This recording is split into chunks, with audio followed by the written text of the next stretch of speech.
The millionaire's daughter was undergoing a survival test, and what she did is shocking. If this story interests you, subscribe to our channel and tell us which city you're watching from.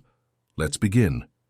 In an imposing mansion on the Upper East Side, a prestigious neighborhood in New York City, where each house seemed to compete in grandeur with its neighbor, lived Isabella, a 7-year-old girl with curly hair and curious eyes that shone like obsidian. The only daughter of entrepreneur Michael Caldwell, one of the most respected names in the American tech market, Isabella enjoyed a life surrounded by everything money could buy: imported toys, designer clothes, and a house that looked like it was straight out of a luxury design catalog. The garden of the Caldwell mansion was meticulously cared for by a team of gardeners who ensured that every leaf was in its proper place, with oak trees, dogwoods, and magnolias harmoniously distributed among the beds of exotic flowers. The high walls, adorned with discreet security cameras, guaranteed the privacy that the New York elite so cherished. At first glance, it was the perfect setting for any child to grow up in. Michael had remarried after a tumultuous separation from Isabella's mother, who now lived in the United Kingdom, maintaining contact with her daughter only through sporadic video calls. His new wife, Olivia Mendonza Caldwell, was a psychologist and author, known for her books on child-rearing with titles like Raising Winners, The Art of Educating for Success, and Discipline Without Tears, Forging Resilient Minds. In the social circles of New York high society, Olivia was admired for her natural elegance, her sharp intelligence, and the seemingly loving way she referred to her stepdaughter. Her social media posts about innovative educational methods and building character from an early age won her thousands of followers. It was common to see her on morning television, shows talking about how modern parents were raising a generation of weaklings. Children need to understand that the world out there isn't going to coddle them, she would say with a calm smile as the hosts nodded in agreement. We are creating adults who can't handle frustration, and that is dangerous. On that autumn morning, as Michael finished packing his suitcase for another business trip, this time to Austin, where he was inaugurating a new tech innovation center, Olivia was in the kitchen supervising Isabella's breakfast. "Straight spine, Isabella, we can't form bad habits," she said in a low but firm voice, as the girl immediately adjusted her posture. "And chew 24 times before you swallow, we've talked about this." The girl nodded, her eyes fixed on her plate. The menu was rigorously planned: organic oatmeal with berries, no sugar, and a glass of almond milk. Next to the plate, a timer marked the exact time for the meal. "Michael, you'll miss your flight if you don't hurry," Olivia called out, hearing her husband's footsteps coming down the stairs. Her voice instantly changed to a lighter, almost melodious tone. Michael rushed into the kitchen, bent down to kiss Isabella's head, and smiled at his wife. "I'll be back on Friday. Are you sure you two will be okay? I can ask Maria to stay longer if you need." Maria was the housekeeper who had worked for the family for years, since before Isabella was born. She was a woman in her early 50s, born in rural West Virginia, with hands calloused by hard work and a heart bigger than the Grand Canyon, as she used to say. "That won't be necessary," Olivia replied softly. "We have our routine, and I know how much Maria enjoys spending the weekend with her family. Besides, it will be good for Isabella and me to have our time together, won't it, dear?" Isabella quickly looked up, meeting Olivia's gaze for a fraction of a second before returning her attention to her plate. "Yes, Aunt Olivia." "Honey, we've talked about this. You can just call me Olivia, or if you prefer, Mom. There's no need for Auntie." An awkward silence hung in the kitchen. Michael glanced at his watch, visibly uncomfortable. "I have to go. You have my number and Paul's if you need anything," he said, referring to his driver and personal assistant who would remain in New York. "I promise to bring back that chocolate you like, Princess." "Michael," Olivia interrupted gently, "remember what we talked about regarding food rewards. We don't want Isabella to associate food with affection or, worse, with absence." The entrepreneur looked momentarily confused, then nodded. "Of course, you're right. How about a new book then, Bella?" Before Isabella could answer, Olivia intervened again. "Actually, we have an agreement, don't we, Isabella? If you complete all your tasks this week, including the science project and the 20 pages of daily reading, you'll get to choose an activity for the weekend. Yes, the girl replied in a low voice. I'm almost done with the science book. Excellent, see, Michael? We're cultivating an understanding that privileges come after fulfilling responsibilities. It's a fundamental principle of success. Michael smiled, admiring his wife's dedication. Deep down, he felt relieved to have found someone who took his daughter's education so seriously. Having grown up in a lower-middle-class family in Queens, he had fought hard to get where he was, and firmly believed that discipline and hard work were essential for success. You two are incredible, he said, kissing Olivia and hugging Isabella one last time. I'll miss you. When her husband left, Olivia remained at the front door with a smile, waving until the black car disappeared through the electronic gates. As soon as the vehicle was out of sight, her expression changed. She returned to the kitchen with firm steps, the sound of her heels echoing on the Italian marble floor. I'm finished, Isabella said timidly, showing her empty plate. Olivia looked at the timer. 27 minutes. The agreement was 25, Isabella. That means you'll have to postpone your playtime by 2 minutes. But no excuses. Rules exist for a reason. If you can't follow something as simple as a mealtime, how do you expect to succeed in more complex things? Olivia's voice was not raised. It maintained the same calm, controlled tone as always, which somehow made everything more intimidating. The girl nodded, swallowing the words she wanted to say. She had learned early on that arguing only made things worse. Now, go brush your teeth and prepare for your morning studies. We have math today, and I expect you've practiced those multiplications we discussed yesterday. Isabella slid off her chair and walked silently to the bathroom. Upstairs, she could hear Maria making the beds, quietly humming a song from her homeland. The girl wished she could go up and be near her, but she knew she couldn't alter the day's schedule. In the office-turned-study, Olivia had already laid out the books and notebooks on the desk when Isabella arrived. The room, unlike the rest of the house which displayed warm and cozy colors, was minimalist. White walls, neutral-toned furniture, and no visual distractions. The windows had blackout curtains that could be closed during study time to maximize concentration, as Olivia explained. Today we'll start with a quick assessment, she announced, placing a sheet of paper in front of Isabella. 15 minutes to solve these problems. They were 2-digit multiplications, material usually taught to older children. Isabella looked at the paper, feeling her heart race. She had practiced, but she knew she still made mistakes. Your time starts now. For the next 15 minutes, the only sounds in the room were the ticking of the wall clock and Isabella's pencil gliding across the paper. Olivia stood beside her, observing every movement. When the time was up, Olivia collected the sheet. Her face showed no emotion as she corrected the exercises with a red pen. Finally, after what felt like an eternity to Isabella, she placed the paper back on the desk. 7 correct out of 10 questions, 70%. The tone was one of restrained disappointment. This means you still haven't mastered the material. We'll have to review it again and have another test tomorrow.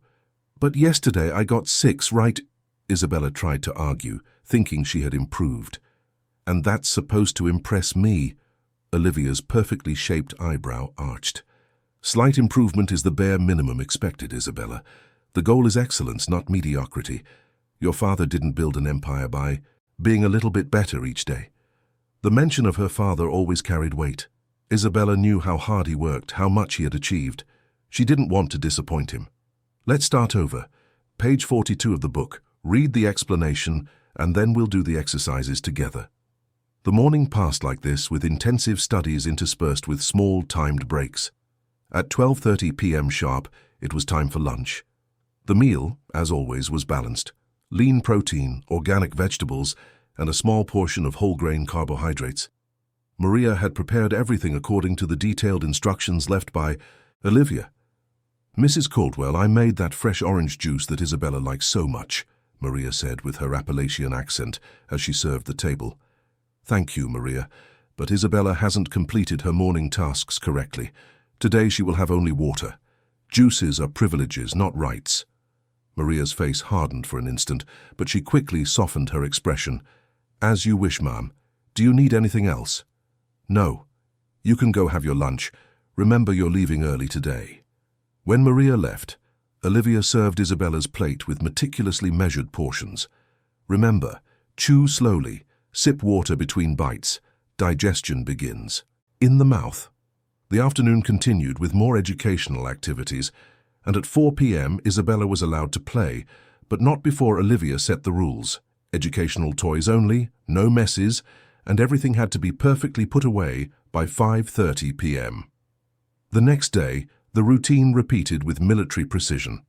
Olivia kept a navy blue hardcover notebook where she meticulously recorded each of Isabella's failures. How many times she asked to go to the bathroom, considered excessive if more than 3 times a day. How many times she asked for water outside the designated times, how long it took her to complete each task. "This isn't punishment, Isabella," she would explain with rehearsed patience. "It's a development log. How can we improve if we don't know where we are failing?" But for Isabella, each entry in that notebook meant fewer privileges. Less recreation time, smaller portions at meals, or worse, the silence protocol, periods when she was forbidden to speak unless directly questioned. On Wednesday afternoon, while Olivia was in a video conference in her office talking about the importance of boundaries in child-rearing, Isabella found herself alone in the kitchen. Maria had gone out to buy ingredients for dinner. The girl looked at the refrigerator, her stomach rumbling. She hadn't eaten enough at lunch. Her hand had trembled, and she had spilled some rice on the floor, which resulted in the loss of a food privilege, as Olivia called it. Carefully, she opened the refrigerator. It was full of fresh food, natural juices, yogurts, and fruits. Isabella reached for an apple, but hesitated. What if Olivia found out? There were cameras in various parts of the house. She knew this because her stepmother had shown her the recordings as proof of a previous transgression. She closed the refrigerator without taking anything and walked to the pantry. There in the back was the food for Theo, the family's chocolate Labrador, who lived more in the yard than inside the house because Olivia insisted that animals had their proper place. She looked both ways, making sure she was alone, and grabbed a handful of kibble. The taste was strange, dry and bland, but it somehow satisfied the immediate hunger. She was so focused that she didn't hear the approaching footsteps. "Isabella," Maria's voice made her freeze. The housekeeper was standing at the pantry door, shopping bags still in, her hands looking at the scene with an expression of shock that quickly turned to concern. "Good heavens, child, what are you doing?" Isabella dropped the kibble she still held, her eyes filling with tears. "Please don't tell Aunt Olivia. Please, Maria." Maria put the bags on the floor and approached, kneeling to be at the girl's eye level. "Are you hungry, my dear?" Isabella nodded, the tears now streaming freely. Maria hugged her, feeling the small, thin body tremble against hers. "But there's so much food in this house, Inch. Why are you eating dog food?" "The fridge has a camera," Isabella whispered. "The pantry doesn't." In that moment, something shifted in the housekeeper's expression. Years of silent observation, of discomfort she tried to ignore because she needed the job, of justifications she made to herself. All of it collapsed like a house of cards. "Come with me," she said, standing up and holding out her hand. She took Isabella to her room at the back of the house, a small but cozy space that Olivia rarely visited. From a drawer, she took out a package of graham crackers and gave them to the girl. "Eat these while I fix you something real, and don't you worry, I'll say the crackers are mine if she asks." While Isabella ate voraciously, Maria asked questions. Simple questions, but ones no one had really asked the girl. Was she happy? What happened when she made mistakes? Could she talk to her father about how she felt? The answers came out between bites and tears. No, she couldn't bother her father because he worked so much and trusted Olivia. Yes, she was afraid of the blue notebook. No, she wasn't allowed to cry because crying is emotional manipulation, and showed a lack of control. "Yesterday I didn't get dinner because I took too long with my homework," Isabella confessed, looking down. Aunt Olivia said inefficiency has consequences in the real world. Maria felt her heart ache. She had known Michael since before he became the successful entrepreneur he was today. She knew that, despite his obsession with work and success, he loved his daughter.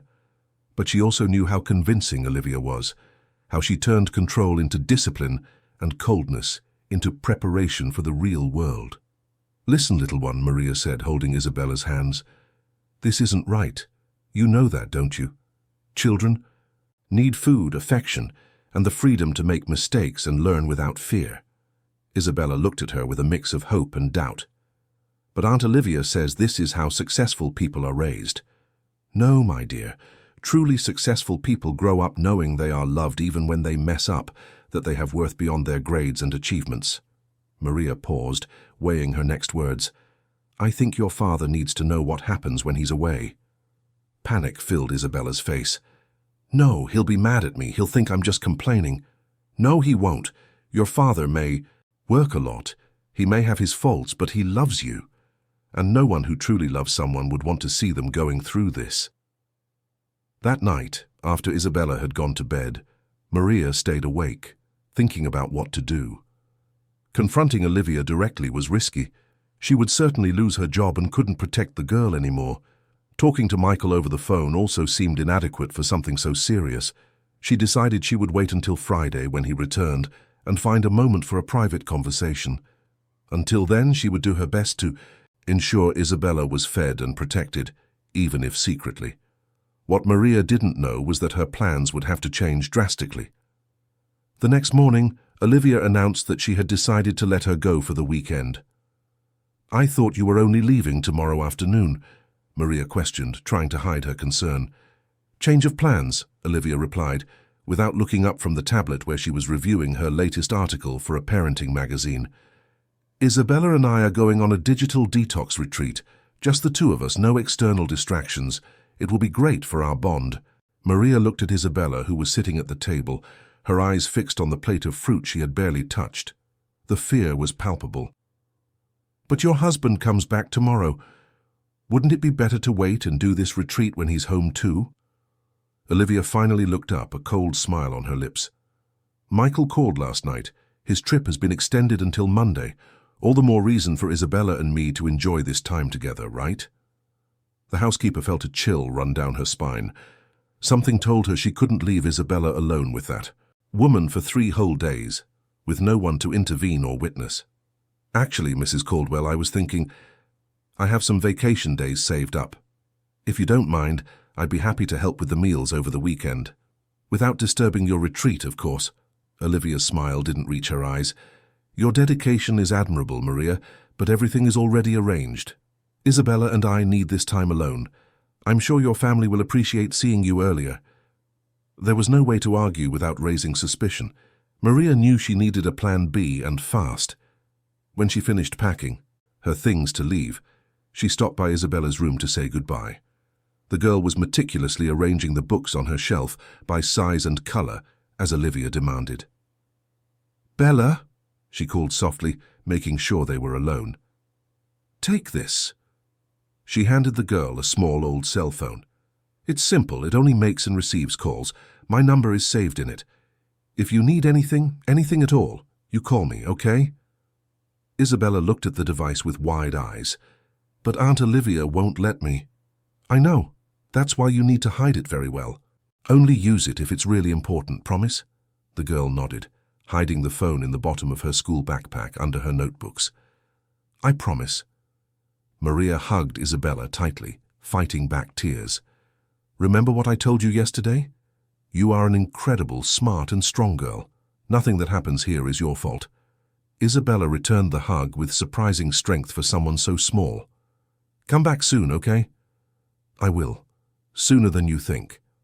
When Maria left through the mansion gates that afternoon, the silence seemed to swallow the entire house.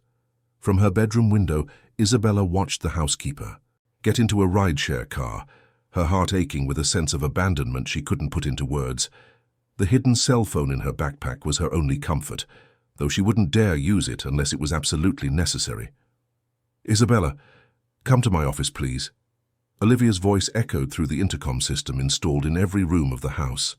The girl took a deep breath, smoothed down the school uniform she was still wearing, and went down the stairs with measured steps. Not too fast to seem anxious, not too slow to seem resistant. She had learned the exact pace. Olivia considered appropriate. The office was her stepmother's personal sanctuary. Unlike the rest of the house, which had been decorated by a renowned professional even before Olivia entered Michael's life, this space reflected her personality, organized to the point of obsession, with a minimalist aesthetic in shades of white, grey, and navy blue. On the walls, instead of artwork, were framed motivational quotes as if they were precious relics. Discipline is freedom. Excellence is not an act, but a habit. The weak give in to temptation. The strong resist. Olivia was sitting behind her glass desk, the blue notebook open, in front of her.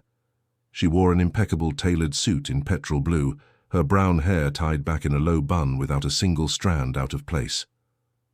"Close the door, please."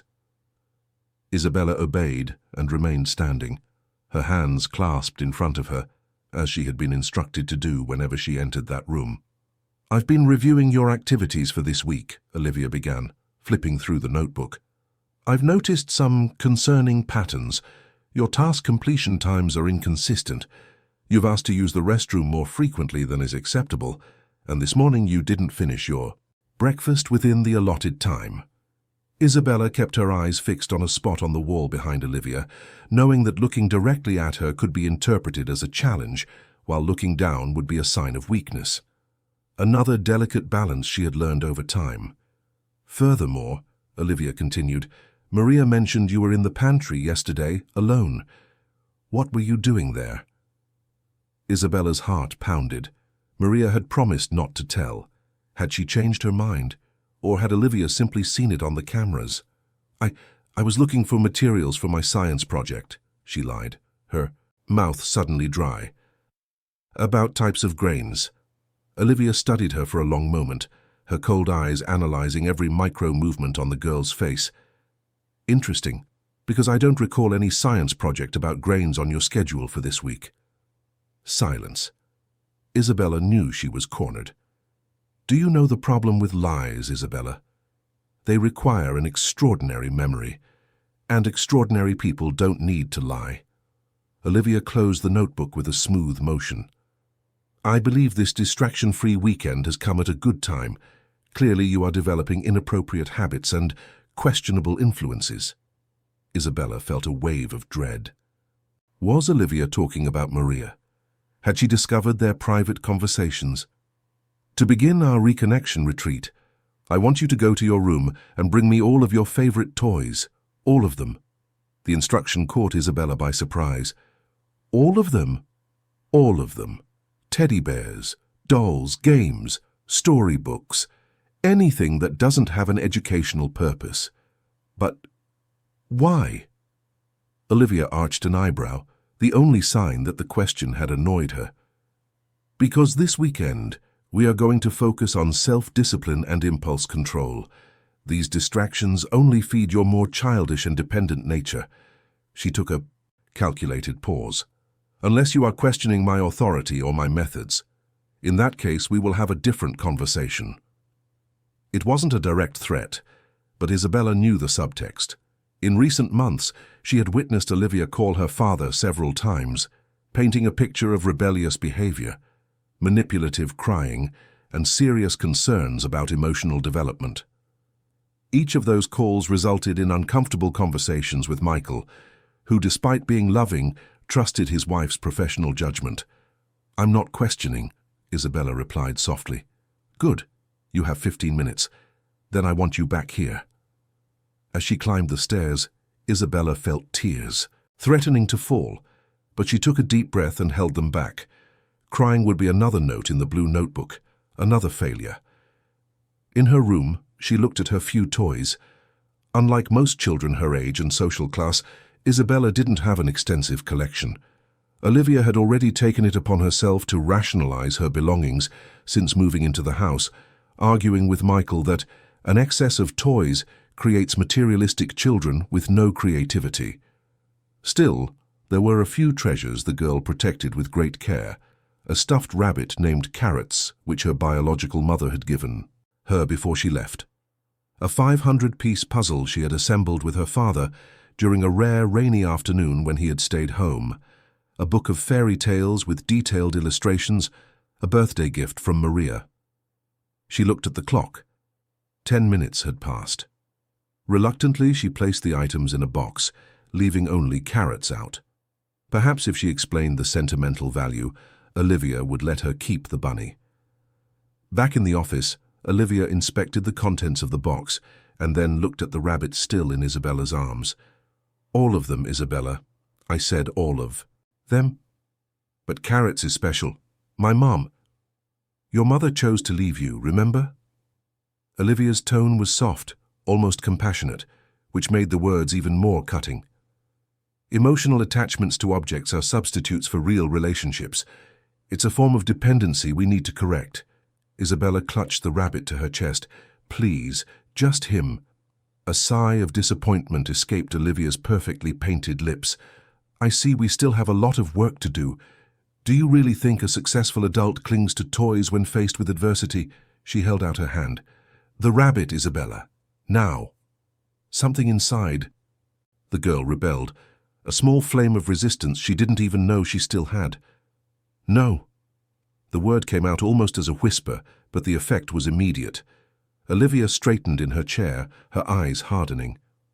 "What did you say?" "I said, no." Isabella's voice trembled, but she held her gaze. "Carrots is mine. My dad let me keep him." For a moment, Olivia seemed genuinely surprised by the resistance. Then a cold smile formed on her lips. "I see. You prefer direct defiance to obedience." She stood up, walked around the desk, and stopped in front of Isabella. "Do you know what happens to children who defy authority? They grow up to be adults who defy authority, and adults who defy authority lose jobs, opportunities, respect." She held out her hand again. "Last chance, Isabella. Hand over the rabbit, and we can consider this a lesson learned." The tears Isabella had been holding back finally overflowed. Slowly, with trembling hands, she gave carrots to Olivia. "Good. Now go back to your room and start reviewing the English material I left on your bed. We'll have an assessment before dinner." The weekend progressed like an intensified version of the usual routine. Isabella woke up at 6 a.m., even on Saturday and Sunday, made her bed perfectly, took a shower in exactly 7 minutes, timed by a clock on the bathroom wall, and came down for an austere breakfast. The meals, normally prepared by Maria, now came in even smaller portions, served by Olivia, who used every moment for lessons in self-control. No second helpings, no snacks between meals, no complaining of hunger or thirst outside the stipulated times. "Did you know that in many traditional cultures fasts are practiced to strengthen the spirit?" Olivia explained as Isabella stared at her plate of salad on Saturday night. "When we deprive the body, we strengthen the mind. It's an ancient practice." The girl just nodded, her stomach aching with hunger. She had received only half of her normal portions as a consequence for getting 4 words wrong in the English dictation. Sunday dawned rainy, which would normally be a joy for Isabella, who loved the sound of rain on the windows and the smell of wet earth that filled the house. But today, the gloomy weather only intensified the oppressive atmosphere. Olivia had established a new protocol: total silence. Isabella was not allowed to speak unless directly questioned. "It's an exercise in self-discipline," she explained. "Many people never learn the value of inner silence." In the morning, Isabella studied advanced mathematics. In the afternoon, she was placed in front of a timer and ordered to remain absolutely still in an upright position for 30 minutes. "Physical control leads to mental control," Olivia justified, while working on her laptop, occasionally glancing at the girl to make sure she hadn't moved. When the timer finally went off, Isabella's entire body ached. Her legs trembled from the effort of staying static, and her head throbbed. "May I go to the bathroom, please?" she asked, remembering to add the please that Olivia so demanded. "You just had a break. The next break is in 20 minutes, according to our schedule." "But I really need to go now." Olivia looked at her with disapproval. "Bodily needs are manageable, Isabella. It's all a matter of training and discipline. If you truly cannot wait, it will be recorded as a failure of self-control." The girl bit her lip, weighing her options. The last time she had failed at self-control, she had gone without dinner. But she really couldn't. "Wait. I need to go," she insisted, her voice almost a whisper. With a sigh, Olivia picked up the blue notebook. "Go then. But this means our next exercise will be extended by 10 minutes as compensation." In the bathroom, finally alone, Isabella let the tears flow freely. She was exhausted, hungry, and worst of all, felt completely alone. Her father would only return the next day, and even then, would he notice anything wrong?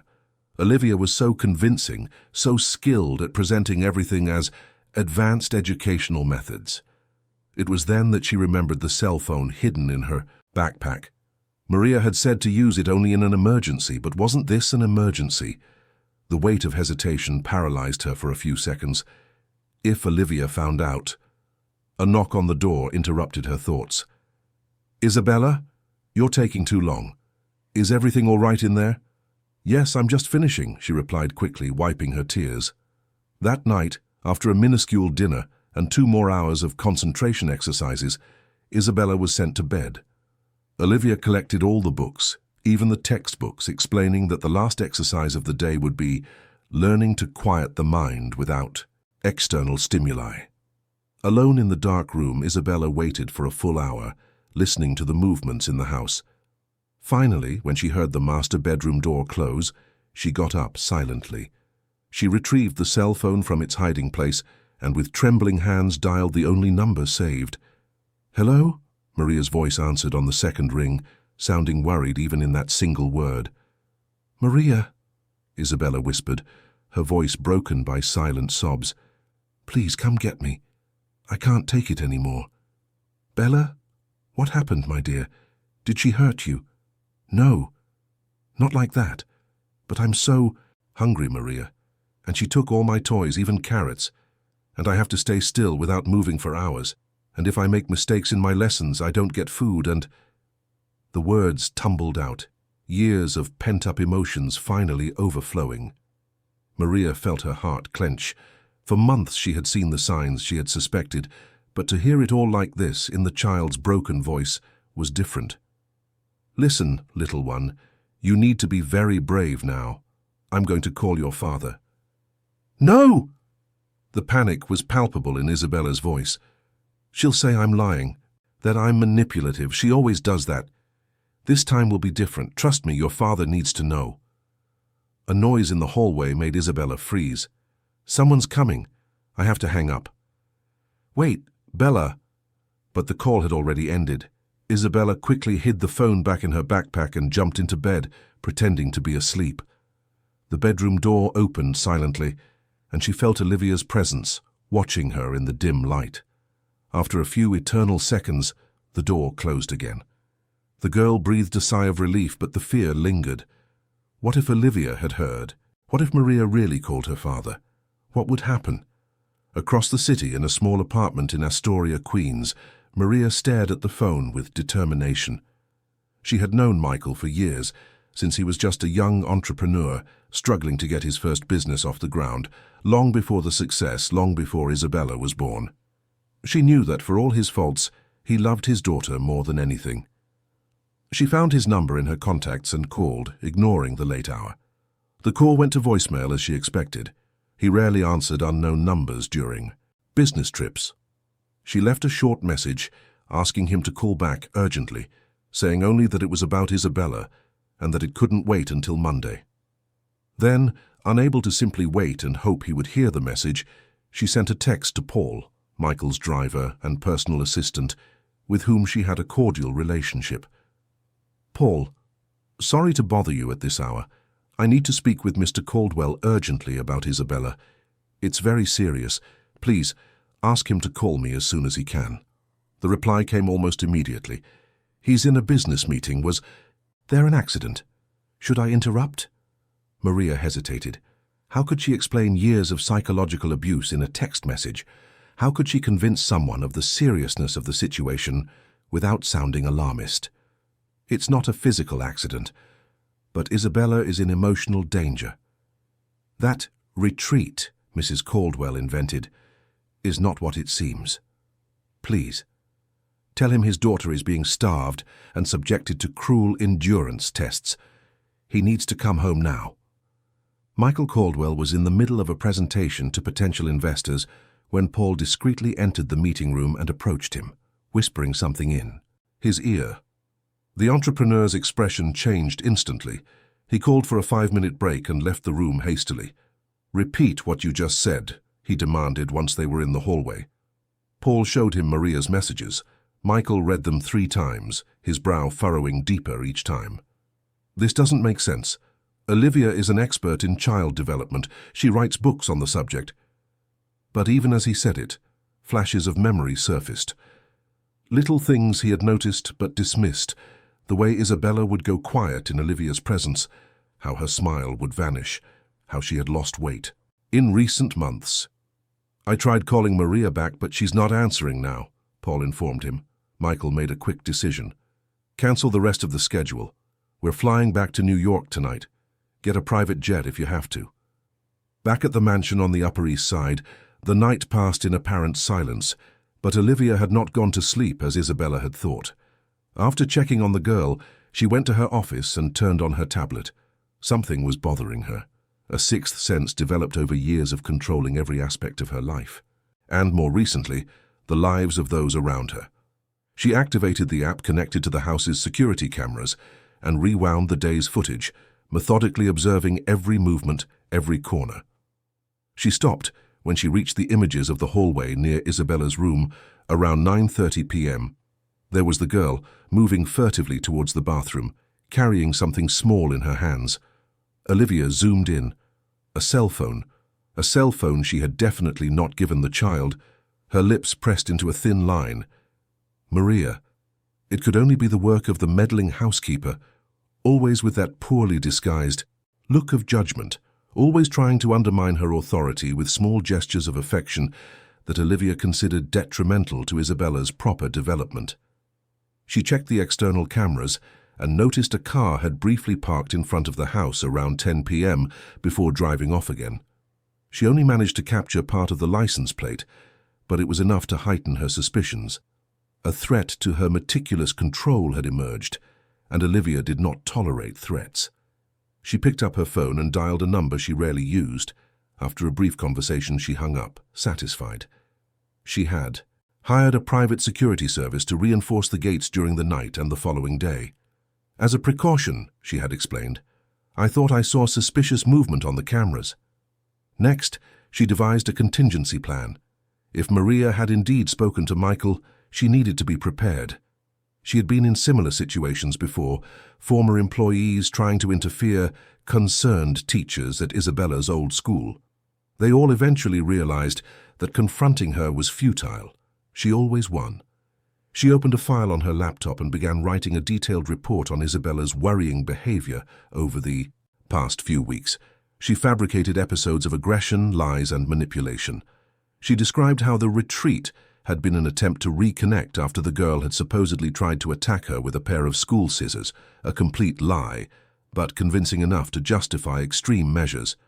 She attached edited photos of small scratches on her own arm, actually the result of a fall during her yoga class the previous week, but which would now serve as evidence. She printed the file and placed it in a folder in her desk drawer. Finally, she entered Isabella's room while the girl slept.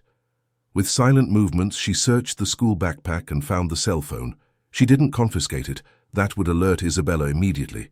Instead, she removed the SIM card, rendering the device useless, and put it back exactly as it was.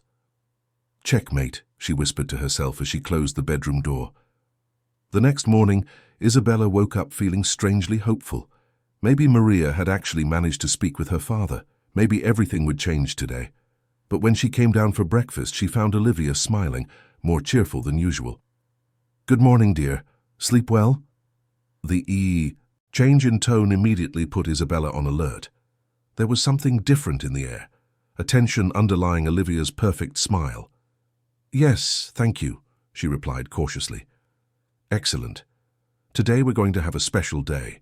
Since you've worked so hard this weekend, I thought we could prepare a surprise lunch for your father when he arrives. What do you think?" Isabella almost dropped her spoon. My dad is coming home today? Yes. I got a message from him a little while ago. It seems he managed to move some appointments up and will be home by early afternoon.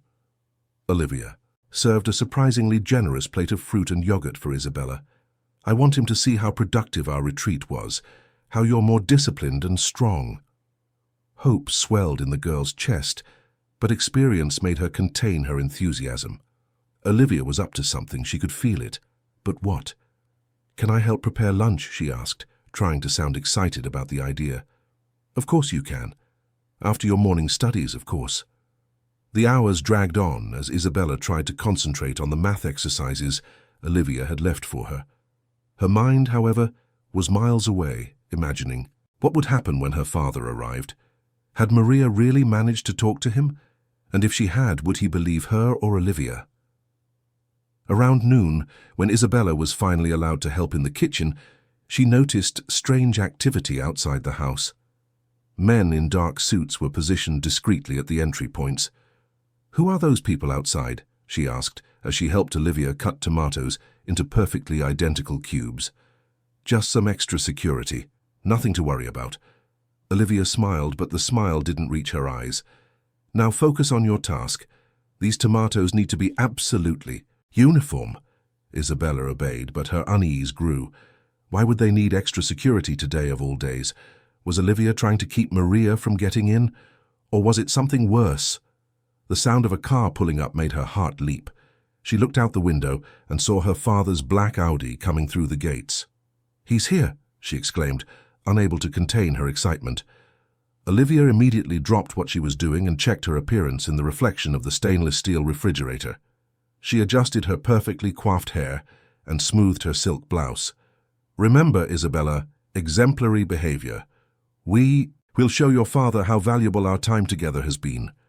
Michael entered the house like a storm. There was no usual cheerful call of, "I'm home," no sound of suitcases being dropped in the entryway, just firm, quick steps. When he appeared at the kitchen door, Isabella almost didn't recognize her father. His normally serene face was contorted into an expression she had never seen before, a mixture of anger, worry, and determination. "Michael!" Olivia exclaimed with false surprise. "How wonderful that you made it back early. We were just preparing a special welcome for you." But Michael didn't respond to the greeting. His eyes were fixed on Isabella, scanning her from head to toe as if searching for visible injuries. "Bella," he said, his voice thick with emotion. "Are you okay, honey?" Before Isabella could answer, Olivia intervened smoothly. "Of course she's okay, dear. We had a productive and enriching weekend, didn't we, Isabella? Why don't you tell Daddy how much you've progressed in your studies?" The girl looked from her father to her stepmother, feeling the weight of the moment. It was now or never. "Dad," she began, her voice small but firm, "I'm hungry." The simple words fell like stones into the kitchen's silence. Michael frowned, not fully understanding the statement. "Hungry? But you're making lunch right now, aren't you?" "She means she's looking forward to the special lunch we've prepared," Olivia tried to correct, her smile beginning to falter at the edges. "Isabella is learning about dietary discipline, aren't you, dear? How regular mealtimes are important for—" "No," Isabella interrupted her, surprising everyone, including herself. "I'm hungry because she doesn't let me eat enough. I'm hungry all the time." Olivia visibly paled but recovered with impressive speed. "Michael, we need to talk in private. Isabella is going through a difficult phase, as I've been trying to explain to you for the past few days. She's been developing certain manipulative behaviors that—" "Get away from my daughter." Michael's voice was low, controlled, but loaded with an authority that allowed no argument. "Excuse me." Olivia seemed genuinely shocked. "I said, get away from my daughter. Now." Olivia looked from Michael to Isabella, and then to the kitchen doorway, where Paul was now standing, watching the scene with a grave expression. Understanding slowly dawned on her face. She had lost control of the situation. "Michael, you are clearly tired from your trip and emotionally distraught. I suggest we calm down and discuss this like adults in another room. Isabella, why don't you go to your room while your father and I talk?" "She's not going anywhere," Michael declared, moving closer to his daughter and placing himself protectively in front of her. "And the three of us are going to have a conversation right now. Paul, please call Maria in. She's waiting outside." Olivia's eyes widened. "You brought that meddling maid back into this house? After I dismissed her?" "Maria works for me, not for you," Michael replied coldly. "And she was never dismissed. You sent her away because she was protecting my daughter from you." A heavy silence fell over the kitchen. Outside, voices could be heard. Paul escorting Maria into the house. Olivia looked around, like a cornered animal searching for an escape route. "You have no idea what you're talking about," she finally said, her voice trembling with restrained anger. "All I did was try to give this child structure, discipline, purpose, the very things you've always valued, that you yourself told me were essential for success." "Discipline? Is that what you call hunger, humiliation, and isolation?" Michael took a step forward, his voice rising an octave. "Maria told me everything, Olivia. I have the recordings from Isabella's tablet, the logs from the house cameras. I've seen what you do when you think no one is watching. You invaded my privacy, hacked my devices." Olivia's indignation seemed genuine, as if she were the victim. "No, Olivia. You invaded my daughter's life. You turned her childhood into a sick experiment in control, and it ends right now." At that moment, Maria entered the kitchen, followed by Paul. Upon seeing Isabella, the housekeeper couldn't hold back her tears. She opened her arms and the girl ran to her, hugging her tightly. "Mikey," Maria said, using the old nickname no one else used anymore. "You need to see this." She held out a folder she had brought with her. Michael took the documents and began to flip through them, his face darkening with each page. They were copies of notes from Olivia's blue notebook, meticulous records of failures and consequences, clinical descriptions of food deprivation, and psychological endurance tests. There were also photos, secretly taken by Maria in recent weeks, showing Isabella's physical transformation, thinner, with dark circles under her eyes, her smile gone. "This is insane," he murmured, his voice choked with emotion. "How did I not see it?" "Because she didn't want you to see," Maria replied simply, "and because you trusted her." Olivia watched the scene with an artificial calm, as if analyzing a particularly interesting experiment. "This is an absurd fabrication," she finally declared. "That notebook is a pedagogical tool, not an instrument of torture. If you were more present, Michael, you would understand the context, but it's easier to outsource your daughter's upbringing and then blame the one who actually cares, isn't it?" Michael closed his eyes for a moment, as if absorbing the blow. When he opened them again, there was an unshakable determination in them. "Paul, please escort this woman to her room so she can pack her bags. She will be leaving this house today." Isabella was speechless for a moment, her eyes taking in every detail: the soft lavender walls, her favorite color, the full moon-shaped lamp that projected stars onto the ceiling, the new canopy bed, and, most surprisingly, an entire bookshelf dedicated to toys, including a stuffed rabbit that looked very much like carrots. "Dad," she whispered, her eyes welling up, "it's beautiful. This is your space, Bella, all yours. You can organize it however you want, decorate it however you want, be whoever you want to be in here." The girl walked slowly around the room, touching each new object with reverence, as if she couldn't believe they were really hers, that she could enjoy them without fear of consequences. "And look at this," Michael continued, opening a door that hadn't been there before. "Your very own art corner." The small adjoining space had been transformed into a children's art studio, complete with an easel, paints, brushes, clay, colored pencils, and all sorts of materials for artistic expression. In the center, a low table with 2 chairs. "For when you want company while you create," Michael explained, noticing his daughter's curious gaze. Isabella turned to her father, her eyes shining. For a moment she seemed to hesitate, the old conditioning still present. But then, like a dam finally breaking, she ran into his arms. "Thank you, Dad. Thank you, thank you, thank you." Michael lifted her up, spinning her in the air as she laughed, a sound so pure, so genuine, that he realized how much. He had missed it without even knowing. At the door, Maria watched the scene with her hands over her heart, tears streaming freely down her wrinkled face. "I think we got it right," Michael commented to her, winking over Isabella's head.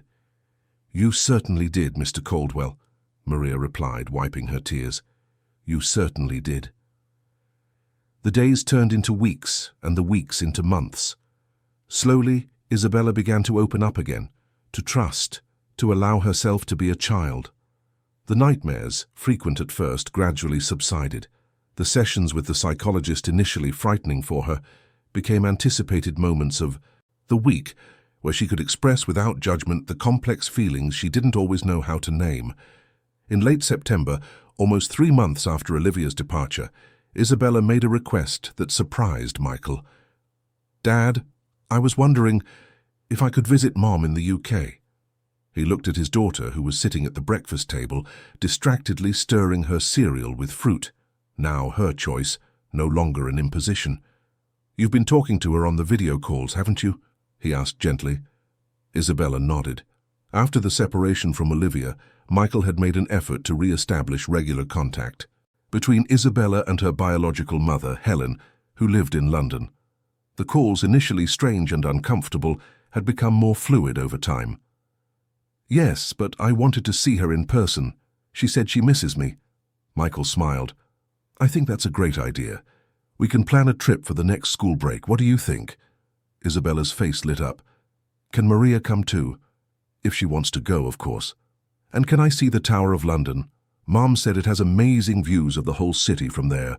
We can see all the castles. You want, Princess?" That small conversation symbolized so much.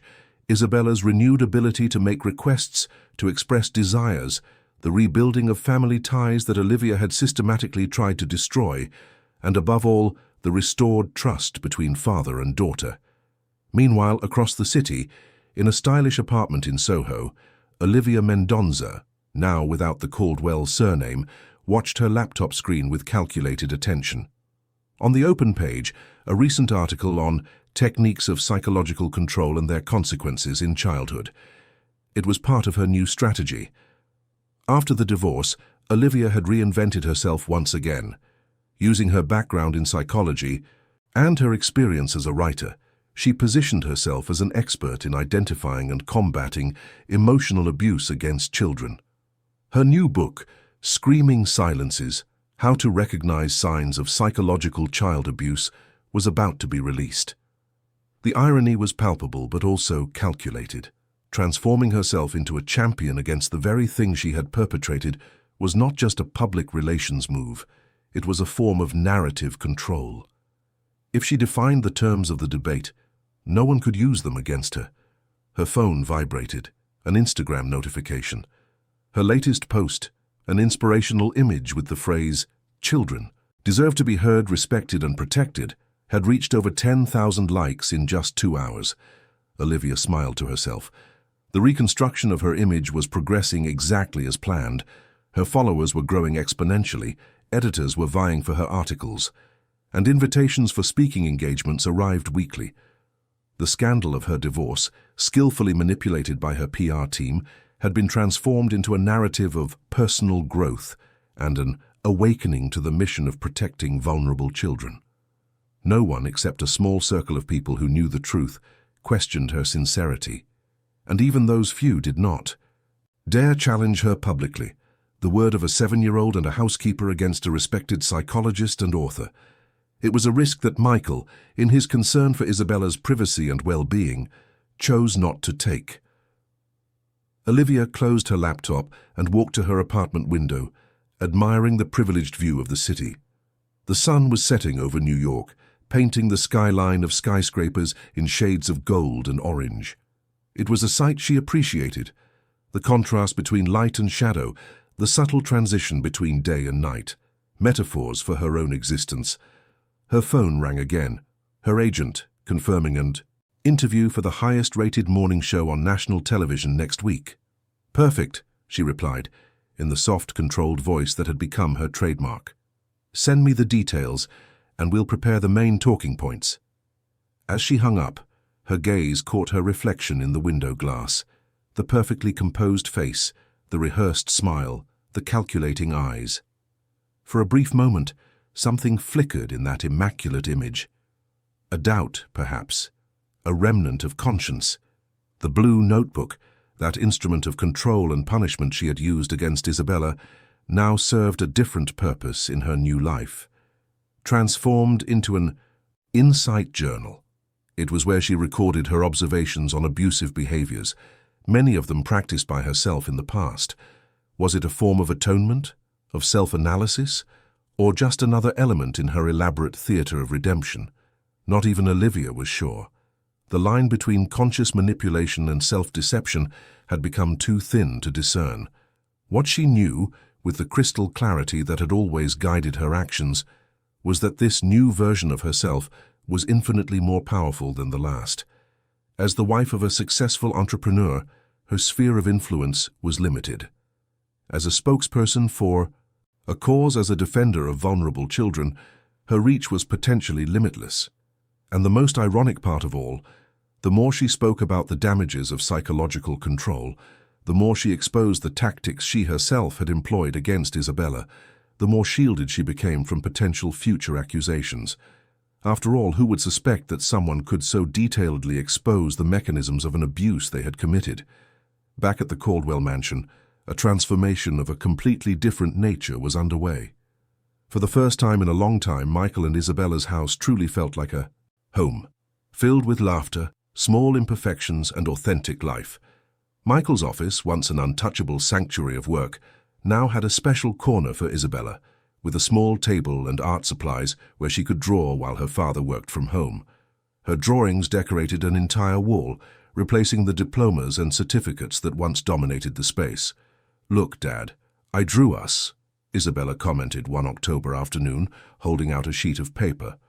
Michael looked at the drawing, 3 figures holding hands under a bright blue sky. Him, Isabella, and Maria, all with enormous smiles. Above them, a rainbow, and next to them, a dog he recognized as Theo, the Labrador who now spent much more time inside the house than in the yard. "It's beautiful, Bella. Let's put it right here in the place of honor," he replied, pinning the drawing to the center of the wall, replacing an award-winning business growth chart. Isabella smiled, a genuine smile that now appeared with increasing frequency. "It's almost time for my swimming practice, right?" Michael checked his watch. "Yes, we have to leave in 15 minutes. Can you get ready by yourself, or do you need help?" "I can do it myself," she replied, running to her room. Swimming had been a recent discovery, an activity Isabella had shown a love for since her first lesson. Unlike the extracurricular activities imposed by Olivia, which emphasized competition and performance above all else, swimming was for Isabella a source of pure joy.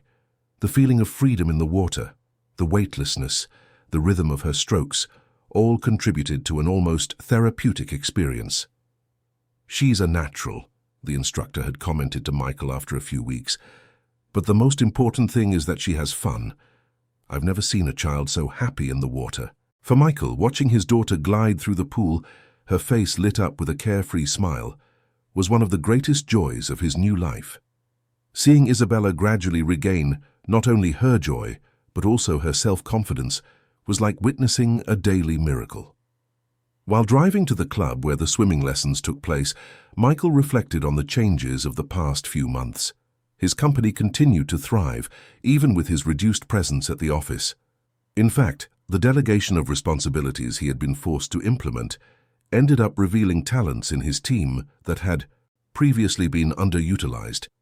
"Maybe true success isn't about doing everything yourself, but about knowing how to build something that works even when you're not there," he once commented to Paul, who now held the position of Chief Operating Officer, a well-deserved promotion after years of loyalty.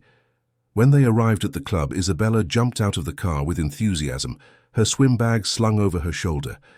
At the beginning of her lessons, she could barely change by herself in the locker room, insecure and afraid of doing something wrong. Now she walked with confidence to meet the new friends she had made in the class. "Bye, Dad, see you in a bit," she exclaimed, waving before running into the locker room. Michael smiled, finding his usual spot in the bleachers next to the pool.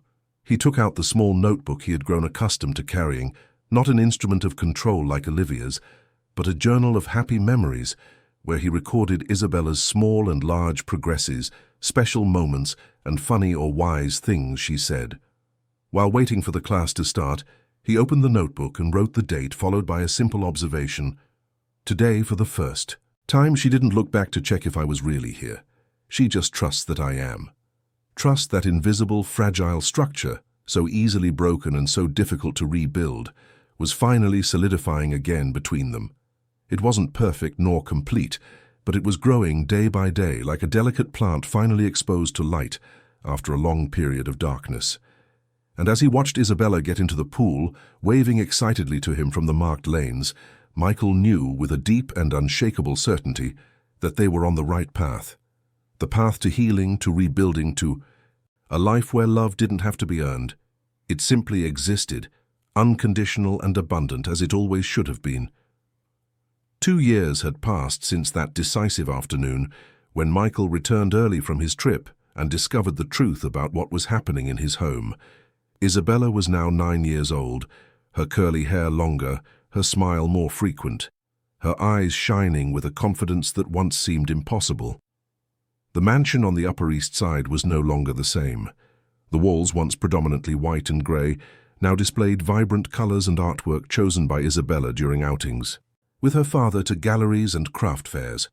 The gardens, once meticulously pruned into perfect geometric shapes, now blended their original elegance with freer, more natural flower beds, where Isabella grew her own flowers under Maria's patient guidance. On a sunny Sunday morning, the family was preparing for a special event, Isabella's first school art exhibition. What had begun as simple drawings in her corner of her father's office had evolved into a genuine passion for painting, encouraged by teachers who recognized her natural talent and her need for expression. "I'm nervous, Dad," Isabella confessed as she adjusted the yellow dress she had chosen for the occasion, yellow because it was the color of joy, as she had explained. Michael, wearing a casual suit that had replaced the formal corporate attire that once dominated his wardrobe, knelt to be at his daughter's eye level. "It's normal to be nervous, Bella, but know that no matter what happens today, I am extremely proud of you, not for the paintings themselves, but for the courage to share something so personal with the world." The girl smiled, adjusting her headband, a gift from Helen, her mother, whom they had visited in the UK during the last vacation. The trip had been an important milestone in the reconnection between mother and daughter, starting a relationship that, though still permeated by complexities due to the distance, promised to strengthen over time. "Grandma Helen is going to call before the exhibition to wish me luck," Isabella commented, referring to Helen's mother, who had become a constant presence in their international video calls. "That's great," Michael replied, happy to see the family expanding again, this time in healthy and loving ways. "And is Maria ready?" "I am, Mr. Caldwell." Maria's familiar voice came from the hallway. She appeared at the door, elegant in a navy blue dress that Michael and Isabella had insisted on buying, especially for the occasion, despite her initial protests that it was too fancy for a housekeeper. But Maria was no longer just the housekeeper. In the 2 years following Olivia's departure, she had in practice become part of the family. Her role in the house had evolved into something closer to that of a grandmother, a figure who brought wisdom, unconditional affection, and the kind of firm love that only comes with decades of life experience. "You look beautiful, Maria," Isabella exclaimed, running to hug her. "Thank you, my little artist," Maria replied, moved. "Ready to show your paintings to the world?" "Almost," Isabella answered. "Just one more thing." She ran to her backpack and took out a small, carefully wrapped package in colored tissue paper. "It's a gift for you, Dad, to wear today." Michael took the package curiously. Upon opening it, he found a hand-painted tie with colorful strokes he immediately recognized as the characteristic style his daughter had developed, a mix of realism and fantasy, where natural elements like flowers and birds transformed into almost abstract patterns. "Isabella, it's beautiful," he said, genuinely touched. "You did this yourself?" She nodded proudly. "The art teacher helped me with the technique for painting on fabric, but the design is all mine. It matches your eyes." Indeed, the shades of blue on the tie perfectly reflected Michael's eyes. a detail that showed how observant and sensitive Isabella had become to her surroundings, a quality the psychologist attributed in part to her healing process. "I will wear it with great pride," he promised, removing the plain tie he had put on and replacing it with his daughter's creation. "How do I look?" "Perfect," Isabella replied, her eyes shining. Maria watched the scene with a full heart. How many times during the dark months under Olivia's regime had she feared that moments like this would never happen again, that the light in Isabella's eyes would be permanently extinguished, that the growing chasm between father and daughter would become insurmountable? "Shall we go?" Michael asked, holding out a hand to Isabella and another to Maria. "Our artist has an exhibition to open." Isabella's school, a private institution in Greenwich Village, known for its progressive approach to education, had transformed its gymnasium into a makeshift art gallery. Each student from the art class had their own space to display their creations, with proper lighting and small biographies written by the students themselves. Upon arriving, they were greeted by Isabella's art teacher, a middle-aged woman with short grey hair and a warm smile. "Isabella," she greeted excitedly, "your paintings are causing quite a stir among the visitors who have already arrived. Come, let me show you how your space turned out." The area designated for Isabella was small but perfectly organized. 6 canvases of varying sizes were on display, each representing a different phase of her artistic journey. The first, chronologically, showed a dark house with a single lit window, a work Michael recognized from her early therapy phase, when Isabella was still processing the trauma she had experienced. The subsequent paintings showed a remarkable progression. Brighter colors gradually replaced the somber tones. Confined spaces gave way to wide horizons. Initially isolated figures began to interact in cheerful and welcoming settings. The last and largest canvas, clearly the focal point of the exhibition, showed 3 figures holding hands before a vibrant sunset. A man, a young girl, and an older woman. Behind them, the silhouette of a house with all its windows lit, emanating warmth and welcome. "Home," read the simple title of the work, and below it the short biography written by Isabella. "My name is Isabella, I'm 9 years old, and I paint to tell stories that words sometimes can't explain. This is the story of my family. It's not perfect, but it's full of love, and that's what matters." Michael read the words with a lump in his throat. Maria, beside him, didn't try to hide the tears streaming freely down her face. "It's so good," she whispered. "So very good, Mr. Caldwell." The exhibition was a success. Teachers, parents, and students circulated through the spaces, commenting on the works, asking the young artists questions. Isabella, initially shy, gained confidence as she explained her paintings, her creative process, her inspirations. "Your daughter has an extraordinary talent," the school principal commented to Michael. "Not just technically, but emotionally. There's a depth to her work that is rare in children her age." "She's been through a lot," Michael replied simply. "Art has been a way for her to process experiences that shouldn't be part of anyone's childhood." The principal nodded understandingly. Although she didn't know all the details of what had happened in the Caldwell house, she was aware that Isabella had gone through a difficult period and that therapy and art had been fundamental to her recovery. "Well, whatever path she chooses in the future, this kind of authentic expression is a gift that will serve her for her entire life." As they talked, Isabella approached, beaming. "Dad, the teacher said a real gallery wants to exhibit 2 of my paintings in a group show for young artists next month. Can I participate?" "Of course you can, my love," Michael replied, proud. "That's an incredible honor." "And there's more," she continued, almost breathless with excitement. "The gallery is near the Bushwick Collective in Brooklyn. Remember we walked past there last month, and I was amazed by the graffiti." Michael smiled, recalling the spontaneous walk they had taken in that bohemian part of New York, known for its colorful walls and urban artistic expressions. Isabella had been fascinated, taking dozens of photos and asking endless questions about the techniques and artists. "I remember perfectly. You said you wanted to see your art in a place like that one day." "And now it's going to happen," she exclaimed, jumping with excitement. "Isn't it amazing how life surprises us sometimes? The observation, so simple and yet so profound coming from a child who had known the darker side of human existence, touched Michael deeply. Yes, life was surprising, sometimes with cruelty, sometimes with unexpected beauty. At the end of the exhibition, as they carefully packed up the canvases Isabella would bring home, Michael noticed that his daughter seemed thoughtful, almost worried. "Is everything okay, Bella? You seem distant all of a sudden."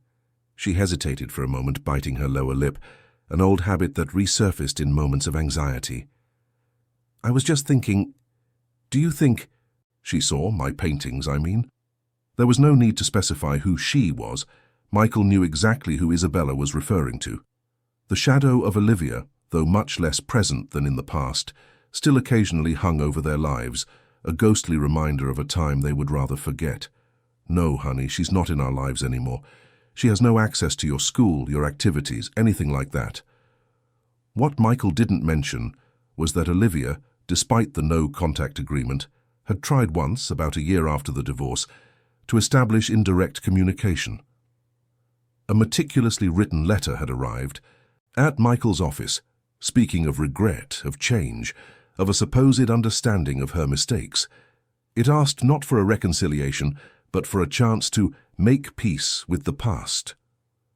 Michael, after consulting with Isabella's psychologist, had decided that such a rapprochement would be potentially devastating to his daughter's progress. The letter was filed away and never mentioned. "But she still appears on that TV show, right?" Isabella insisted. "Maria was watching it the other day." Michael cast a questioning glance at Maria, who looked embarrassed. "It was an accident, Mr. Caldwell," she explained quickly.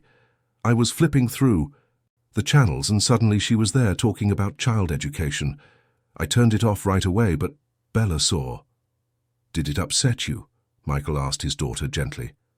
Isabella considered the question for a moment. "Not upset, exactly. More confused. She was talking about how important it is to respect children's space, how adults shouldn't impose fear." The girl paused. It was strange, because it felt like she was talking about someone else, not herself. Isabella's sharp perception didn't surprise Michael. Despite her young age, she had developed a remarkable understanding of human complexity, a premature wisdom born of her own difficult experiences. "Some people," he began, choosing his words carefully, "have an external image that doesn't match who they are on the inside. It's like they wear a mask for the world. Sometimes that mask becomes so familiar that they start to believe it themselves." Isabella nodded slowly, processing the explanation. "Like in my books, when the villain thinks they're the hero of the story." "Exactly like that," Michael confirmed, once again impressed by his daughter's ability to translate complex concepts into terms that made sense to her. "The important thing is that you are safe now, and that we are building our story together, one page at a time." The metaphor made Isabella smile. "And it's a happy story." "Yes," Michael agreed, pulling her into a hug. "It's the happiest story I could ever imagine." On the way home, with the canvases carefully stowed in the trunk and Isabella chattering excitedly with Maria about the plans for the gallery exhibition, Michael reflected on the journey of the past 2 years. It had been a path of reconstruction, not just of Isabella's trust, of their relationship, but also of his own identity as a father, as a man, as a human being. The trauma his daughter had lived through had forced him to confront his own failings, his absences, his distorted priorities. The company continued to grow, but now under a different philosophy. Michael had implemented work-life balance policies for all employees, encouraging parents to actively participate in their children's lives. The long work hours that were once glorified as a sign of dedication had given way to a culture of efficiency and purpose. "It's not how much time you spend at the office," he often said in corporate meetings. "It's the impact you generate while you're there." At home, the transformation was equally profound. Meals, once rare and formal events when Michael was present, were now sacred moments of family connection. Even Theo, the Labrador who had once been relegated to the yard, had become an integral part of the domestic routine, sleeping at the foot of Isabella's bed every night. When they arrived home after the exhibition, they were greeted by Theo himself, wagging his tail frantically, as if he understood that this was a special day. "Should we hang your main painting in the living room?" Michael suggested as they unloaded the car. "I think it deserves the place of honor." "Actually," Isabella replied thoughtfully, "I wanted to give that one to Maria to hang in her room. It's my favorite, and she's in it too." Maria, who was carrying two of the smaller canvases, stopped abruptly, visibly moved. "For me, my dear." "Are you sure?" "Absolutely," Isabella confirmed with a radiant smile. "You're part of our family, part of our home. The painting belongs to you." The words, so simple and direct as only a child can be, brought tears to Maria's eyes. It wasn't the first time Isabella had expressed this sentiment, but there was something about the solemnity of the moment, the offering of her most significant work, that made the recognition especially powerful. "It's the greatest honor of my life," Maria replied, her voice thick with emotion. "I will treasure it." As Maria took the painting to her room, Isabella turned to her father. "We still have the others. We can hang them wherever you want." "How about we do something different?" Michael suggested.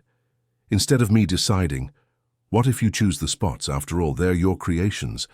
Isabella's eyes widened at the responsibility she was given, a small gesture that symbolized something much larger: trust, respect for her choices, recognition of her autonomy.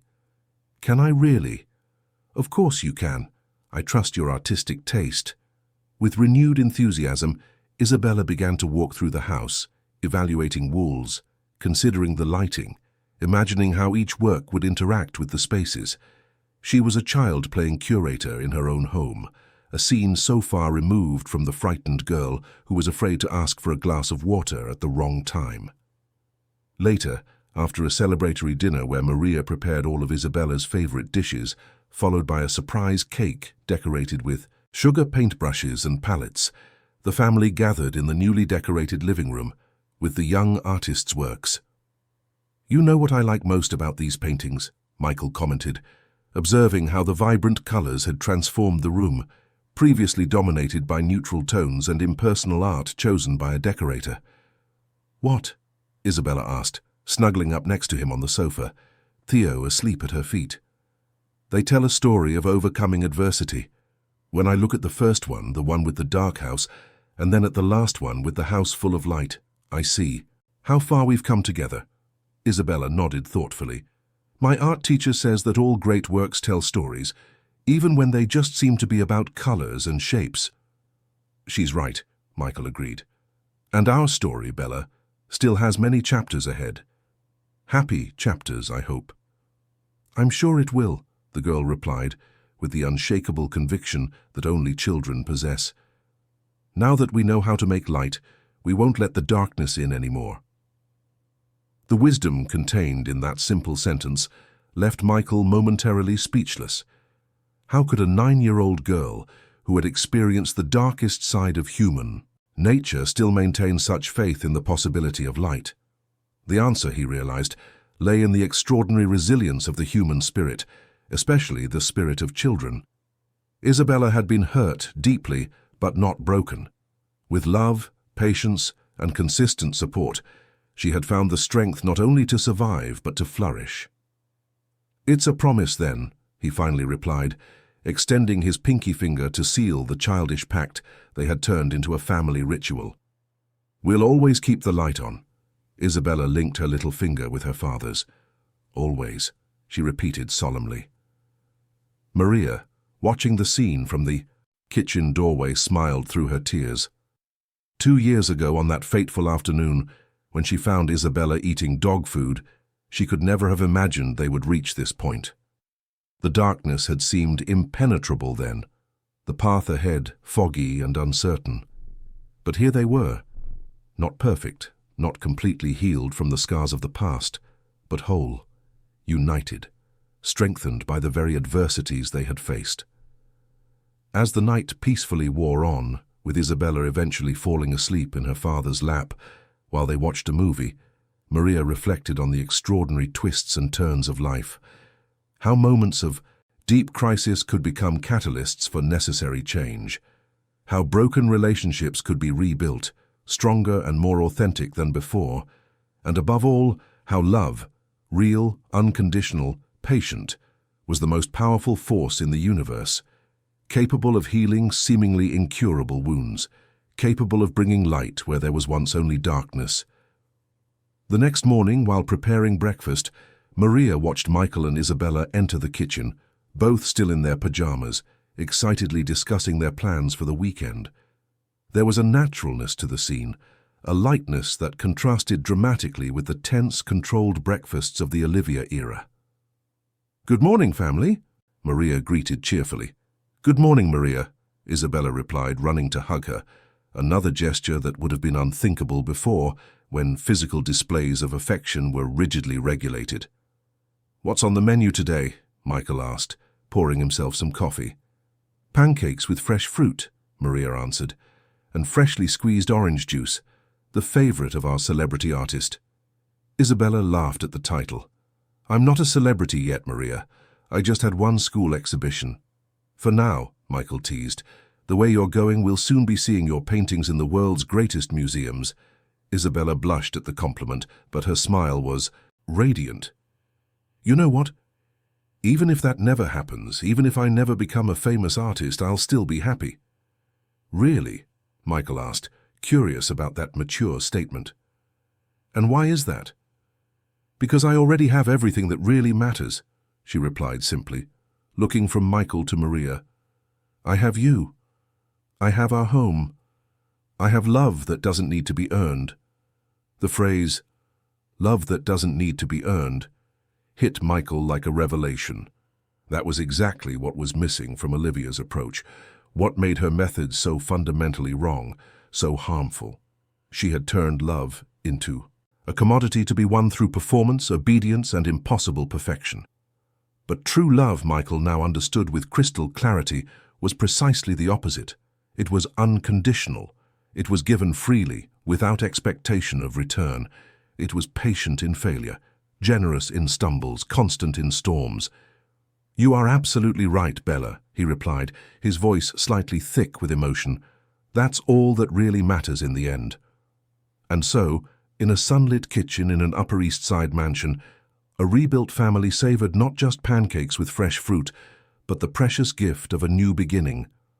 A beginning founded not on fear, control, or apparent perfection, but on genuine love, mutual respect, and the silent promise to walk together side by side through whatever challenges the future might bring. In Maria's room, Isabella's painting now held the place of honor on the main wall, a daily reminder not only of how much they had overcome, but of how much they still had ahead. A future illuminated by the most powerful of forces, the love that transforms, that heals, and that, above all, liberates. 5 years later, the summer sun warmed the porch of the country house in the Hudson Valley, where Isabella, now 14, swung lazily in a colorful hammock. Her fingers idly flipped through an art history book, while Theo, now an elderly but still faithful Labrador, rested in the nearby shade. The Upper East Side mansion had been sold 3 years prior. Michael had made the decision after realizing that, despite all the positive transformations, the space still carried memories that were best left behind. The new property, smaller but infinitely more welcoming, better reflected the values that now guided the Caldwell family. "Isabella, lunch is almost ready," Maria's voice echoed from the kitchen, now specially adapted to accommodate her reduced mobility. In her early 70s, arthritis was beginning to take its toll, but her spirit remained young and her energy admirable. "Coming," Isabella replied, marking her page before closing the book. It was a gift from her father for her excellent performance in the last school year, not because he demanded perfect grades, but because he knew of his daughter's genuine passion for the subject. In the kitchen, Maria was preparing a light summer stew, a recipe that had been adapted to meet the family's needs after Michael was diagnosed with high blood pressure the previous year, a consequence of decades of corporate stress, as his doctor had explained. "Your father called," Maria informed her, as Isabella washed her hands. "He said his meeting will be over in an hour, and he's coming straight here." Isabella smiled. Even after drastically reducing his workload and delegating the company's executive presidency to Paul, Michael still kept a few professional commitments. The difference was that now they fit around his family life, not the other way around. "Did he see the photos I sent of the installation?" Isabella asked, referring to her latest art project, a collaborative piece created with other students from the arts program for young talents she participated in the city. "He did, and he said he's very impressed. He mentioned something about wanting to talk to you about an idea for the foundation." The Caldwell Foundation had been established 2 years earlier, using a portion of the company's profits to fund educational and artistic projects for children in vulnerable situations. For Isabella, it was a way of transforming her own experience of overcoming adversity into something that could benefit others. "It must be about the summer festival," Isabella commented, helping to set the table. "We were talking about including art therapy workshops this year." The phone rang, interrupting their conversation. It was Helen, Isabella's biological mother, calling from London. "Mom, so good to hear from you." The relationship between them, once distant and formal, had flourished over the years. Helen now visited the US twice a year, and Isabella spent at least a month of her vacation in the UK annually. The conversation flowed naturally, like between old friends. Helen told her about her new job at a contemporary art museum, an interest she had discovered thanks to her daughter's passion for art, and confirmed the details of her visit scheduled for the following month. "I can't wait to see your new installation," Helen commented. "The photos are stunning, but I'm sure it's even more impactful in person."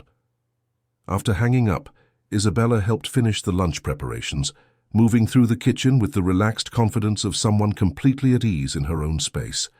What a contrast to the tense girl who, years ago, measured every move for fear of making a mistake. "What are you thinking about?" Maria asked, noticing the young woman's distant gaze. "About how much things have changed," Isabella answered honestly. "I still have flashbacks. Sometimes, moments when I remember her." There was no need to specify who she was referring to. Although Olivia's name was rarely spoken in the house, her shadow occasionally made its presence felt in memories. "That's natural," Maria replied softly. "Some scars don't fade completely, but you've turned that experience into strength, into art, into compassion for others. That's extraordinary, my girl." Isabella smiled, grateful for the understanding. "Last week, I saw her on a magazine cover at the dentist's office." "And how did you feel?" The teenager reflected for a moment. Not sad, not angry, just indifferent. Like she was a stranger. The sound of an approaching car cut their conversation short. Seconds later, Michael walked in through the back door, carrying a bouquet of sunflowers, Isabella's favorite, and a small paper bag. "I'm early," he announced cheerfully. "The meeting ended ahead of schedule, and I thought we could have that chat about the festival over lunch." After affectionately hugging her father and thanking him for the flowers, Isabella pointed curiously at the bag. "What's that?" "Oh, this—" Michael seemed momentarily sheepish. "I stumbled upon it at the bookstore next to the office. I thought you should see it." From the bag, he pulled out a book with a glossy cover. "Overcoming Childhood Trauma, a Guide for Parents and Educators." The author's name, in smaller but still prominent letters, Olivia Mendonza. A heavy silence fell over the kitchen. Maria instinctively moved closer, as if to protect Isabella.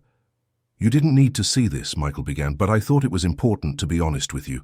She's still using her experiences, our experiences, to build her career." Isabella took the book, examining it with clinical curiosity rather than emotion. She flipped through a few pages, read random excerpts. Then, to the adult's surprise, she laughed, a genuine sound free of bitterness. "You know what's ironic? Some of these tips actually make sense. If only she had followed her own advice." Michael and Maria exchanged admiring glances.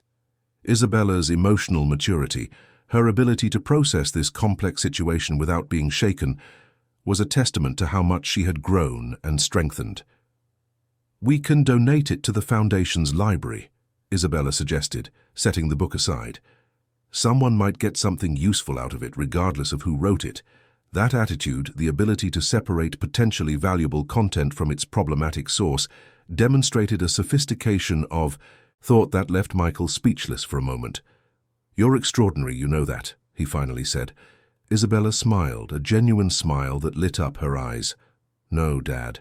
I'm just an ordinary person who was lucky enough to be rescued in time, and who is blessed to be loved unconditionally." As they sat down at the table for their Sunday lunch, the conversation flowed naturally to lighter topics: plans for the summer festival, Isabella's next exhibition, Helen's impending visit. Olivia's book remained forgotten on the kitchen counter, a relic of a past that, though it couldn't be erased, had lost its power to inflict pain. Outside, the midday sun bathed the garden that Isabella and Maria cultivated together, a space where wildflowers grew freely alongside carefully selected species, creating a perfect balance between structure and freedom. Like the life of this family, which, having passed through darkness, had learned to value the light of each new day.